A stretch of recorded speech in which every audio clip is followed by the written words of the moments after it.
check it out. Brian bought me this Tennessee Vols hummingbird feeder. This is so cool. Love it. I'm gonna have to make the sugar water and find a place for it.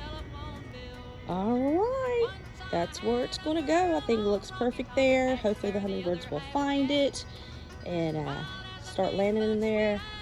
Tell me what you think, guys. Go Vols. Woo!